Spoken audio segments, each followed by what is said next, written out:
Il y a de grands problèmes de communication sur les chantiers entre les professionnels formés dans une institution de formation comme les ingénieurs, architectes et techniciens et ceux formés sur le tas comme les foreman, les boss et les manœuvres.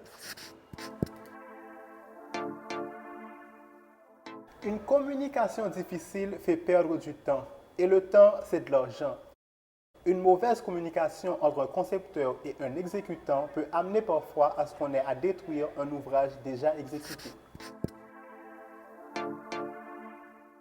L'une des causes de ce problème de communication, c'est le langage technique qui n'est pas toujours le même pour les deux types de professionnels. Par exemple, les professionnels formés dans une école disent ruban métrique, alors que ceux formés sur le tas disent mètre. Selon vous, comment nomme-t-on la plus grande marche de l'escalier?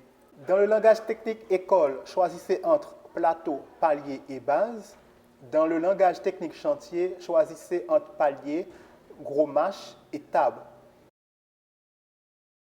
La réponse, c'est palier pour l'école et table pour le chantier.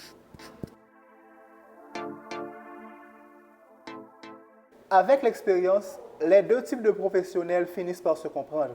Mais ne serait-il pas mieux de résoudre ce problème dès la période de la formation? Que pensez-vous d'un lexique qui regrouperait les mots techniques français avec les mots techniques utilisés sur les chantiers?